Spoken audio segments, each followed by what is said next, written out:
दोस्तों बॉलीवुड खुल्लम खुल्ला के नए एपिसोड में आपका स्वागत है। और भाई साहब, आज इस वीडियो में कुछ ऐसी खबरें हैं जिनको सुनकर आपको मजा आ जाएगा, आपका दिल गार्डन गार्डन हो जाएगा। लेकिन अगर अभी तक आपने मेरा चैनल सब्सक्राइब नहीं किया तो कर लो, और घंटी नहीं दबाई तो जरूर दबा दो। देखो भाई, आप घंटी नहीं दबाओगे तो आपको नहीं पता चलेगा जब मैं नया वीडियो डालूंगा। आज की नंबर 1 खबर है टिंगू खान आमिर खान के बारे में। टिंगू खान अकल से पैदल कपिल शर्मा के शो पर गया और वहां जाकर खुद ही एक्सेप्ट किया कि हाँ, उसकी फिल्म लाल सिंह चड्ढा बहुत बड़ी डिजास्टर थी। अब मैं टिंगू भाई से सिर्फ इतना जानना चाहता हूं कि भाई साहब, जब आपको पता था कि ये फिल्म डिजास्टर हो चुकी है तो उसी वक्त आपने क्यों नहीं कहा था कि मेरी फिल्म डिजास्टर हो गई है?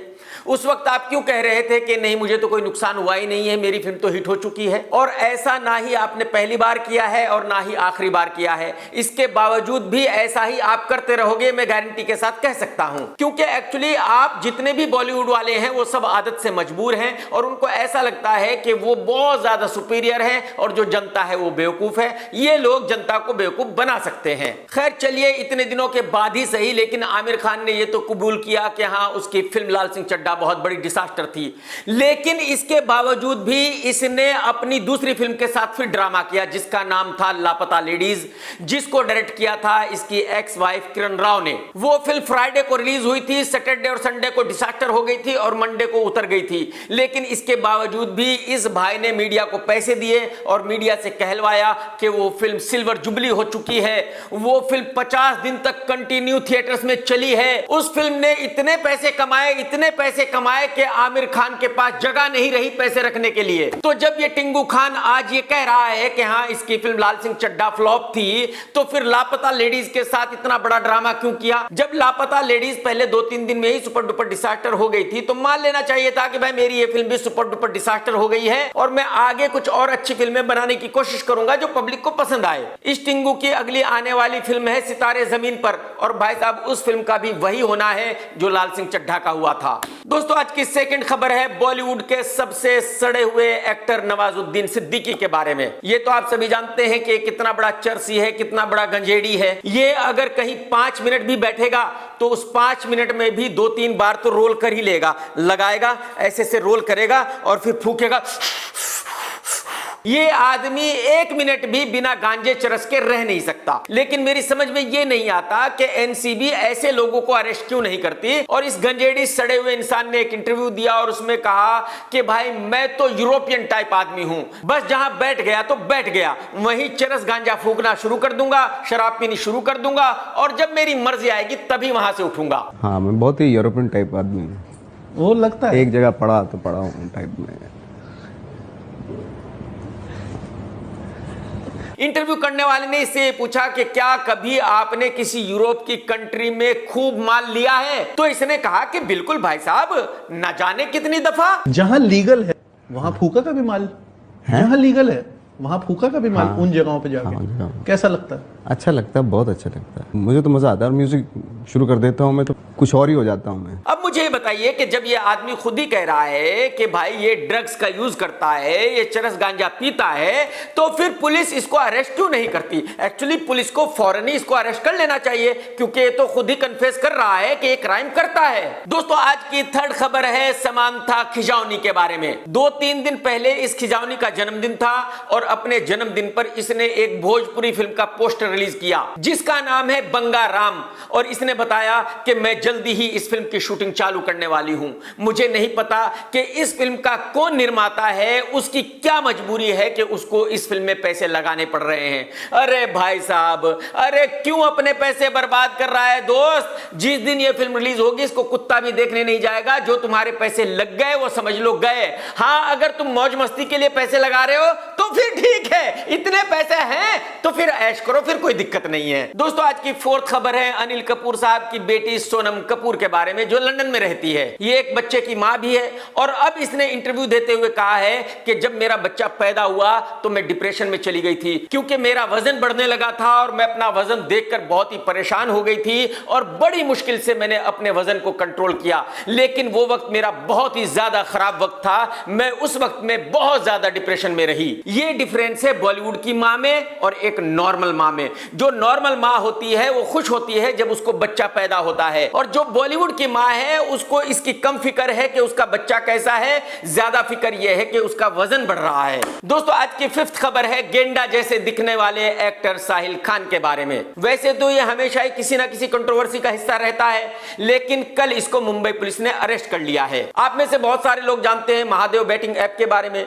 जो इसके चलाने वाले थे उन्होंने 3-4 हजार करोड़ रुपए का घोटाला किया, और हिंदुस्तान की एजेंसियां बहुत दिनों से इस केस की जांच कर रही हैं। एजेंसियों को तहकीकात करते करते एक दिन पता चला कि जो महादेव बैटिंग ऐप के ओनर्स हैं उनका लेना देना साहिल खान से भी है, यानी कि एक और ऐप है जिसमें साहिल खान उनका पार्टनर है। तो यानी कि जो महादेव बैटिंग ऐप ने घोटाला किया था उसमें साहिल खान भी इन्वॉल्व है। इसके बाद साहिल खान पर एफआईआर हुई, और उसके बाद साहिल खान अदालत में गया एंटीसिपेटरी बेल लेने के लिए, लेकिन जैसे ही बेल रिजेक्ट हुई वैसे ही साहिल खान मुंबई छोड़कर भाग गया। लेकिन मुंबई पुलिस भी इसके पीछे लग गई, और भाई साहब ये चेज 72 आवर्स चली। साहिल खान ने अरेस्ट होने से पहले 1800 किलोमीटर का सफर किया। साहिल मुंबई से गोवा गया, गोवा से हैदराबाद गया, हैदराबाद से कहीं बिहार चला गया, बिहार से कहीं झारखंड चला गया, और रायपुर में एक होटल में चेक इन कर रहा था। उसी वक्त मुंबई पुलिस ने इसको अरेस्ट कर लिया। मुंबई पुलिस ने साहिल को अदालत में पेश किया,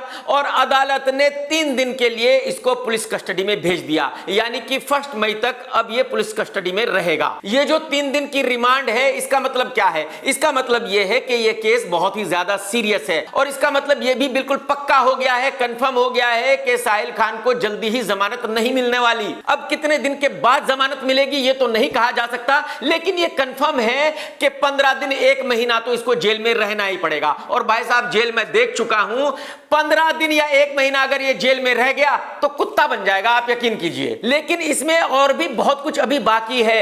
एक्चुअली मुंबई पुलिस कपिल शर्मा से भी इस बारे में पूछताछ कर चुकी है, श्रद्धा कपूर से भी इस बारे में पूछताछ कर चुकी है, और अब ऐसा बताया जा रहा है कि साहिल खान के अरेस्ट होने के बाद कुछ और भी बॉलीवुड के लोगों को अरेस्ट किया जा सकता है। अगर कपिल शर्मा अरेस्ट हो गया तो भाई साहब मजा ही आ जाएगा। जितने भी जेल में कैदी होंगे वो इसके चुटकुले सुनते रहेंगे, और इसको मार मार कर बोलेंगे कि चुटकुले सुना, अगर ये चुटकुले सुनाएगा तो कूटेंगे तुझे। दोस्तों आज की 6th खबर भी टिंगू खान आमिर खान के ही बारे में है। आप सभी को पता है कि कुछ सालों पहले एक शो आया करता था इसका, जिसका नाम था सत्यमेव जयते। एक्चुअली आमिर खान ने उसमें जो कुछ भी दिखाया था वो सब झूठ था, मक्कारी थी, लेकिन उस शो का नाम इसने रखा था सत्यमेव जयते। और अब ये सत्यमेव जयते पार्ट 2 लेकर आ रहा है, इसने ऐसा खुद ही बताया है। यानी कि अब ये फिर से हिंदुस्तान की जनता को ज्ञान देना शुरू करेगा, हिंदुस्तान की जनता को बताएगा कि देखो घर गृहस्थी कैसे चलानी चाहिए, बीवी को कैसे हैंडल करना चाहिए। हालांकि खुद 3 शादियां करके 3 बीवियों को छोड़ चुका है। ये किसी दिन शो में ये भी बताएगा कि बच्चों की परवरिश कैसे होनी चाहिए।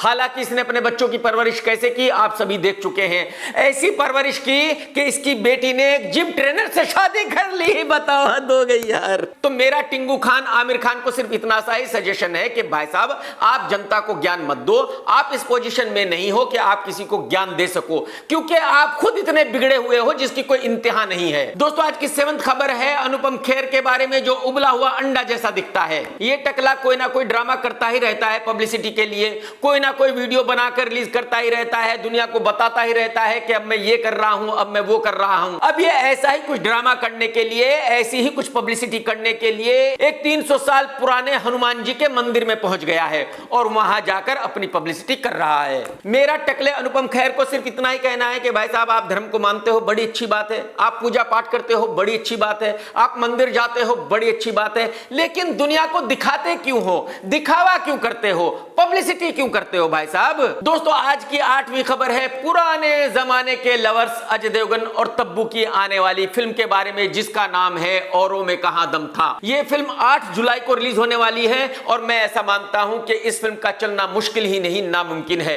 क्योंकि ना ही तो अजय देवगन की इतनी बड़ी फैन फॉलोइंग है और ना ही इस बुढ़िया की इतनी बड़ी फैन फॉलोइंग है कि लोग इस फिल्म को देखने आए।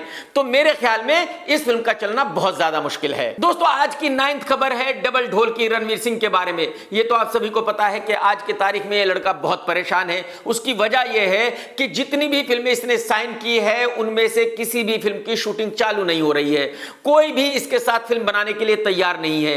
किसी का भी बजट इसके साथ सेट नहीं हो रहा है। अब आप ये जरूर कहेंगे कि यार इतने बड़े बड़े निर्माताओं ने इसको साइन किया हुआ है, वो लोग इसके साथ फिल्म बना रहे हैं, तो वो शूटिंग चालू क्यों नहीं कर रहे हैं। एक्चुअली प्रॉब्लम यह है कि इसका माल बिक नहीं रहा। जो कॉर्पोरेट हाउसेज हैं वो इसकी फिल्में खरीद नहीं रहे। मतलब ये कि निर्माता जो पैसे मांग रहा है वो कॉर्पोरेट हाउस देने के लिए तैयार नहीं है। मैंने अपने पिछले वीडियो में ही बताया था कि संजय लीला भंसाली भी इसके साथ एक फिल्म बनाने वाला था, बैजू बावरा, और वो भी इसके साथ अब फिल्म नहीं बना रहा है। वहां से भी ये बेचारा बहुत ही निराश हो गया है। तो अब इस डबल ढोलकी ने ये डिसाइड किया है कि ये हिंदी फिल्म नहीं करेगा बल्कि तेलुगु फिल्म करेगा, जो पैन इंडिया फिल्म होगी, यानी कि सभी भाषाओं में रिलीज होगी। और इस फिल्म का नाम होगा राक्षस। इस फिल्म का डायरेक्टर होगा प्रशांत वर्मा, जिसने तेलुगु फिल्म हनुमान का डायरेक्शन किया था। मुझे पर्सनली ऐसा लगता है कि डबल ढोलकी को यह सब करने की जरूरत नहीं थी। अगर वो तेलुगु फिल्म करेगा तो हो सकता है कि आगे उसको हिंदी फिल्में मिलना बंद हो जाए, हो सकता है उसका कैरियर पूरी तरह बर्बाद हो जाए, तबाह हो जाए।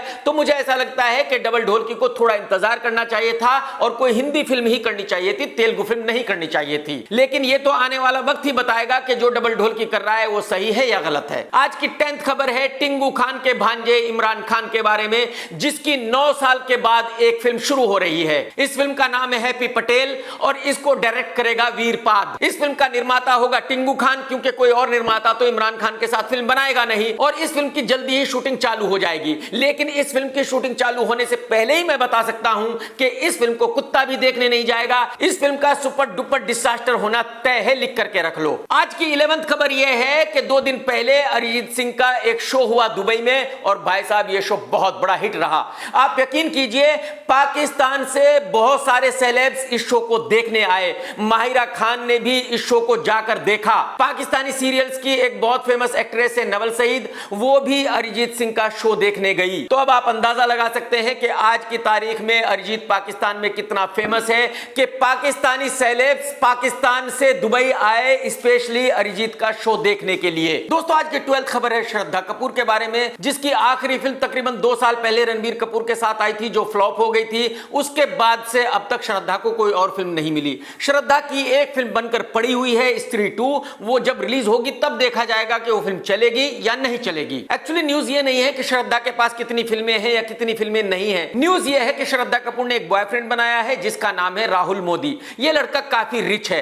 तो जैसा मैंने आपको बताया कि श्रद्धा कपूर के पास कोई फिल्म नहीं है, तो श्रद्धा ने अपने बॉयफ्रेंड से कहा कि देखो भाई एक प्रोडक्शन हाउस खोल लो और फिल्में बनाओ। फिल्मों में हीरोइन मैं हूंगी और हीरो किसी और को ले लेंगे। कहने का मतलब यह है कि श्रद्धा कपूर बहुत ही होशियारी दिखा रही है, बहुत ही होशियार बन रही है। तो अगर श्रद्धा कपूर अपने बॉयफ्रेंड को कन्विंस करती है फिल्म बनाने के लिए, तो इसका मतलब यह बिल्कुल क्लियर है कि श्रद्धा उससे प्यार नहीं करती, श्रद्धा उसको मामा बना रही है। तो अब आगे क्या होगा वो मैं आज ही अभी आपको बता देता हूं। श्रद्धा अपने बॉयफ्रेंड को कन्विंस करेगी फिल्म बनाने के लिए श्रद्धा के साथ, और श्रद्धा के साथ जो फिल्म बनेगी उस पर कम से कम 50 से 75 करोड़ रुपए तो जरूर लगेंगे, क्योंकि श्रद्धा किसी छोटी फिल्म में काम करेगी नहीं। और जब फिल्म बनकर रिलीज होगी तो उसको कुत्ता भी देखने नहीं जाएगा, वो फिल्म सुपर डुपर डिजास्टर हो जाएगी। और जिस दिन श्रद्धा के बॉयफ्रेंड को यह पता चलेगा कि उसका मामा बन चुका है, उसके 50 से 75 करोड़ रुपए गटर में जा चुके हैं, बर्बाद हो चुके हैं, उस दिन वो बॉयफ्रेंड श्रद्धा को छोड़कर भाग जाएगा, यानी कि दोनों का ब्रेकअप हो जाएगा। यानी कि इसका मतलब ये आज ही क्लियर हो जाता है कि इन दोनों की शादी कभी नहीं होगी। आज की 13th खबर है सल्लू बुढ़ो के बारे में। ये तो आप सभी जानते हैं कि सल्लू को आज की तारीख में लोगों ने मंदिर का घंटा बनाया हुआ है, जिसकी मर्जी आ रही है वो बजाकर जा रहा है। इससे पहले मैं कई वीडियोस में बता चुका हूं कि सल्लू को बाकी कॉमेडियंस ने क्या क्या कहा, कितने कॉमेडियंस ने क्या क्या बुरी बुरी बातें कही सल्लू के बारे में। अब एक और कॉमेडियन ने सल्लू का मजाक बनाया है। एक टाइम पे कॉमेडियन लोग सलमान खान से डरते थे, फिर मोदी जी आया तो देखा सलमान खान की गांड फटी हुई है, ये लोगों से हम क्यों डरे। सलमान खान वो आदमी जो एक आदमी मार चुका है, हिरण मार चुका है और जेल जाने वाला है, और इसका करियर खत्म है, लेकिन फिर ये जेल नहीं जाता। ये जितने भी कॉमेडियंस हैं ये डंके की चोट पर सल्लू को क्रिमिनल कह रहे हैं। क्यों कह रहे हैं ये तो मुझे नहीं पता, लेकिन मेरी समझ में ये नहीं आ रहा है कि सल्लू इनके ऊपर एक्शन क्यों नहीं ले रहा है, सल्लू इनके ऊपर डिफेमेशन केस क्यों नहीं कर रहा है, ठीक वैसे ही जैसे कि वो क्रिटिक्स के ऊपर किया करता है। दोस्तों आज की 14th खबर यह है कि फिल्म जॉली LLB बन रही है। इसके डायरेक्टर हैं सुभाष कपूर साहब, राइटर भी सुभाष कपूर साहब ही हैं। सुभाष कपूर साहब ने इस फिल्म की कहानी तकरीबन 4 साल पहले लिख ली थी, यानी कि पिछले 4 साल से कपूर साहब इस फिल्म को बनाना चाह रहे हैं और अब जाकर इस फिल्म की शूटिंग चालू हो रही है। बताया जा रहा है कि इस फिल्म में दोनों होंगे, अरशद वारसी भी और अक्षय कुमार भी, और 2 लड़कियां इनके अपोजिट होंगी। दोस्तों, देश में इलेक्शन हो रहे हैं तो जाहिर सी बात है एक न्यूज तो इलेक्शन के बारे में बनती ही है। कुछ दिनों पहले न्यूज आई थी कि सूरत में जितने भी कैंडिडेट्स खड़े हुए थे वो सब बैठ गए और एक ही कैंडिडेट बचा था, वो था बीजेपी का, और वो कैंडिडेट बिना इलेक्शन के ही जीत गया। अब ऐसा ही कुछ हुआ है मध्य प्रदेश में इंदौर की सीट पर। वहां भी जितने लोग भी खड़े हुए थे वो सब बैठ गए, खाली एक बीजेपी का कैंडिडेट रह गया, यानी कि वो बिना वोटिंग के ही जीत गया। तो जो अपोजिशन पार्टीज हैं वो ये कह रही हैं कि भाई अगर इसी तरह सभी सीटों पर बीजेपी के कैंडिडेट बिना वोटिंग के ही जीतेंगे तो फिर इलेक्शन का क्या मतलब है। और मेरे ख्याल में बिल्कुल सही है, मोदी जी को फिर इलेक्शन कराने की जरूरत ही नहीं है। मुझे ऐसा लगता है कि सभी सीटों पर इसी तरह बीजेपी के कैंडिडेट्स को जिता देना चाहिए। भाई क्यों पूरे देश के लोगों को बिजी रखा हुआ है, तकरीबन 2 महीने तक इलेक्शन चलेगा और इन इलेक्शन पर तकरीबन 10 से 15 हजार करोड़ रुपए खर्च होंगे और रिजल्ट क्या होना है? रिजल्ट तो वही होना है जो बीजेपी चाहती है, जो मोदी जी चाहते हैं, यानी कि मोदी जी फिर से पीएम बनेंगे। क्योंकि देखिए, जनता किसी को भी वोट दे, इससे घंटा फर्क नहीं पड़ता। जो वोटिंग मशीनें हैं वो एक ही पार्टी को वोट देती है, कोई भी बटन दबाओ। तो ये बिल्कुल कंफर्म है, 100% पक्का है कि मोदी जी ही जीतेंगे और मोदी जी ही पीएम बनेंगे। तो मुझे ऐसा लगता है कि ये जो इलेक्शन हो रहे हैं ये पैसे की बर्बादी है, टाइम की बर्बादी है, इसके अलावा और कुछ भी नहीं है। दोस्तों, अगर आपने वीडियो देखा है तो लाइक करना बिल्कुल मत भूलना और कमेंट्स करके जरूर बताना कि आज का वीडियो आपको कैसा लगा। और भाई साहब फिर से कह रहा हूं कि चैनल सब्सक्राइब कर लो। टेक केयर दोस्तों, tata bye bye, love you, जय हिंद, सत्यमेव जयते।